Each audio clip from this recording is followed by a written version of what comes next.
This is Ground Media UG.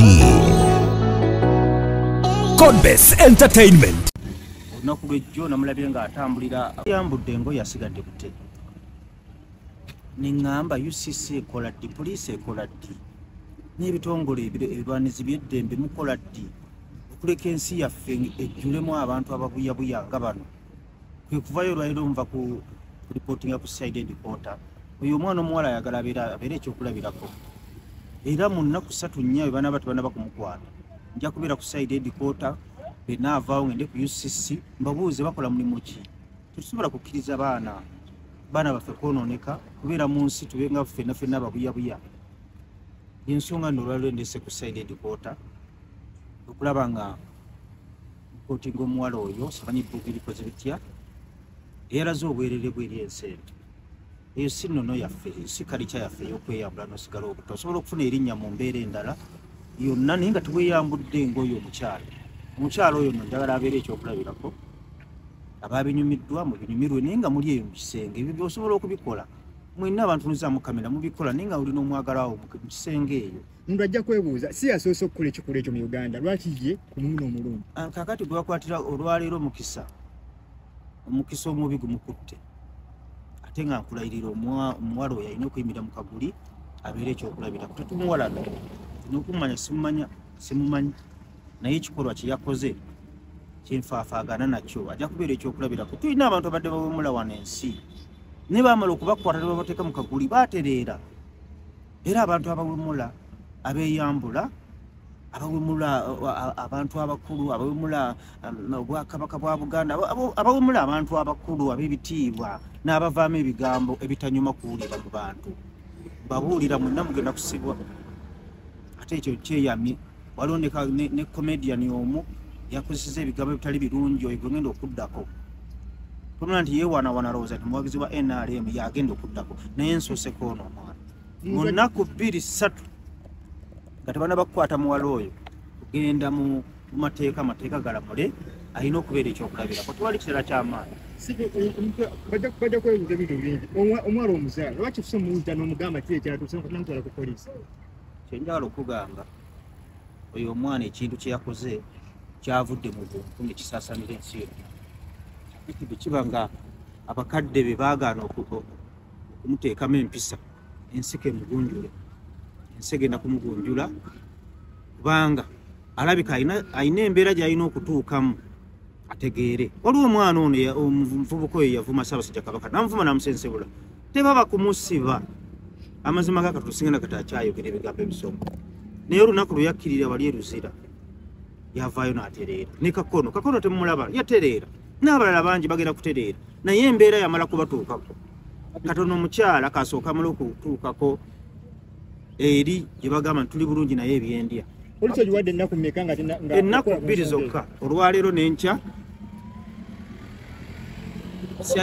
side reporter mujja kundaba agenda kutambula mpola ffe message yaffe bwe tubyetambula agenda kujja n'omufaliso gwange nkinya tambule ne frasika yange nga mulimu n'emmere mbabuuze lwaki temunda bakukwata muwala oyo. Manyi poliisi eyo yeefuula ebeera bize nnyo naye tetugenda kukkiriza ggwanga lyaffe kugwagwa wala nga tutunudde.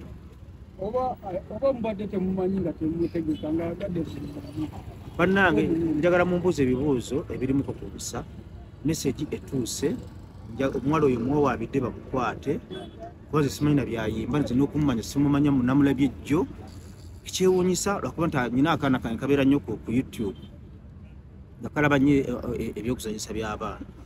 Nagenze okukayitako lwakuba kaana kato myaka 2 kali ku vidiyo kagenze ku WhatsApp kali ku vidiyo kali mu kulaba muwala oyo.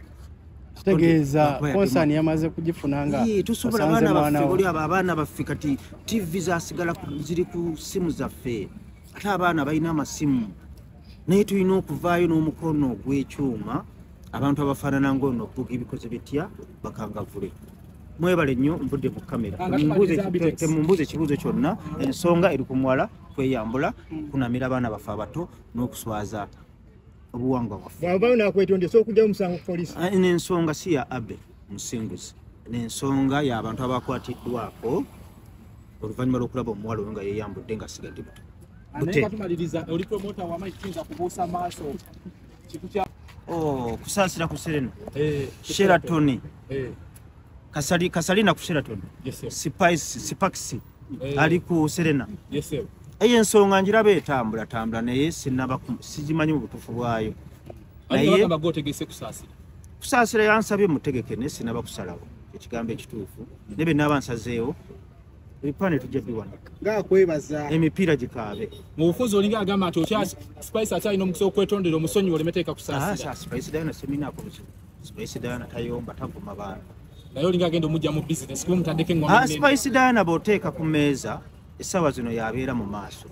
Kubanga nga bomumanyi ayina abawagizi bali aba NUP abamu bamukiririzaamu. Kati Kasalina kusasira basazeewo kugenda wali ku Sheraton Gardens. Agenda kubeera ne abasajja balina ssente aba NRA bakirumira ba Haji Kigundu ba Kasule Lumumba ba Kadaga aba NRA mbona balina okusalako naye sinaba kusalawo naye baana abankutte bulungi nze ndi promoter abantu kye baagala kye nkola ki kyobawa nga nkiteekamu ekigere ng'ate tulaba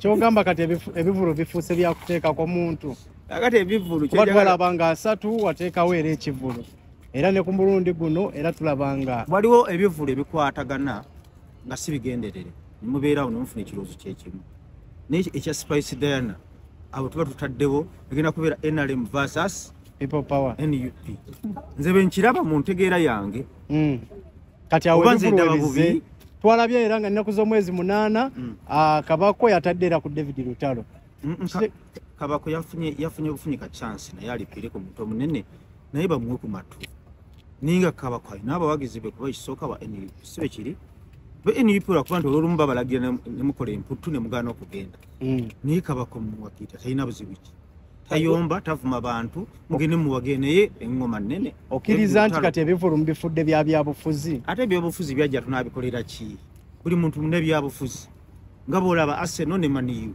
osobola okugaana omuntu okuwagira Arsenal ba Maniyu okuwagira NRM si musango n'okuwagira NUP si musango oba mufuna bulungi bajjo magezi kundayo kusomera ate efeetya music industry erimu ebiwayi bibiri abawagira gavumenti n'abatagiwagira kati oyagala bakole batya wadde bajjo amagezi adde yasome bajjo emyaka ikyali mito kati agenda kuddamu obuntu bulamu addemu n'empisa ebigambo byabadde ayogera okuva yatandise okusoma waliwo byatagenda kuddamu kwogera kubanga buli kaseera nkubira naŋŋamba kino kimanyi kitegeeza kino nabaganze mbadde nkimanyi naye nga nkimanyi mu Uganda kati agenda kubisoma akenguka alina okugendako mu palamenti alina okubeerako meeya bajjo ebigambo alekiraawo abaana be banaamubuuzanga nti waayi wayogeranga nnyo nga kati bannange nafunanga views ne likes ezo views ne likes alina ozikolamu ekintu agende mu palamenti alwanirira abantu kuba mumanyi ng'omuntu alina omutima omulungi naye nze kyemanyi agenda kugwa nnyo agenda kugwa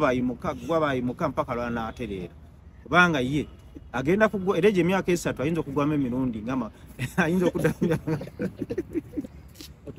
nga tumaliriza president wamuwa obubaka kubanga kati sebo yakutwala engeri gya presidential advisor ya culture na buli kimu mpozi Eddie Kenzo waliwo ekivulu ekyayise ekyabaddewa ekivulu ekyabadde Arua ekigambo ekituufu Eddie Kenzo teyakoze nga mukulembeze kubanga Eddie Kenzo concert yabadde ye egamba Eddie Kenzo festival sibe kyabadde tosobola kugamba nti ate abantu balwanye olw'okuba ba upcoming obo bulimba bwennyini promota bebizibu ba promota tuyita mu kwewola nga tuteekateeka ebivulu otuuka ku kifo nga olina abakubanja 15 oluusi ne bakulema okwandolinga olw'embeera ebeerewo nga buli muntu ayagala ssente ze naye zo nina ssente tuzeewola lwa kuteekateeka bivulu by'abayimbi naye omuyimbi n'olemera mu woteeri olw'okuba obusente no si ebeera ensonga wadde nga nsonga ebeera ensonga byabawagizi baffe bali abazze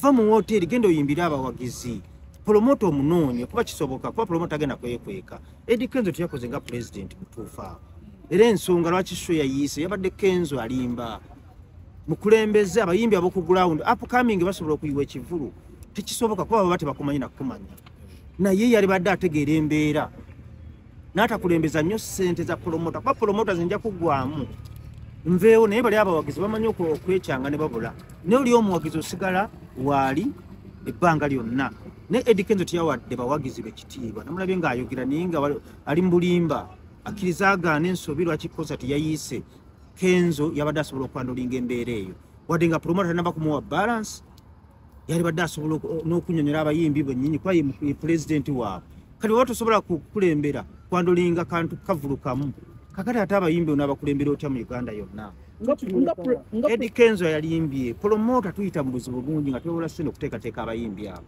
kati bwe twogerera promota yayinza okumala emyaka ena nga sitwagolinga okudda engulu ebintu by'abantu byayinoonese yabadde avaako ki Eddie Kenzo genda kusejje n'ayimba bali mugambye embeera eriwo n'ava mu woteeri yadde agenza okusula mu woteeri yali badde ava mu woteeri mu bwangu nga bamugambye waliwo embeera etali nnungi ku mulyango n'agenda kusejje n'asooka ayimba nakakkanya embeera n'ekyo ekikutte bubi Eddie Kenzo nga president omwana ono muyambye mutya alwa oyo promota kwembeera gyali mu sinna promota bangambye mu Lugwala simumanyi omanyi tulina federation zaffe naye bapromota bonna tebanaba kujja promota agenda munoonyaako ampe ekigambo ekituufu era kigambo kyanampa ekituufu nja kujja tukinyonyola abantu naye nga Eddie Kenzo kkiriza obagana tubafunyewo abawagizi baffe tewabawadde kitiibwa n'ofa ku ssente bw'obanja ku mulyango munziteeko kamera omwana ye yafudde wamutegeddeko mu kivulu mulimu yafudde gwe batomedde ekyo saakitegedde mu kivulu kyennyini ngenda kinoonyereza naye bino byonna biba byafudde ku Eddie Kenzo kugana kuyimba Ground TV 100% entertainment.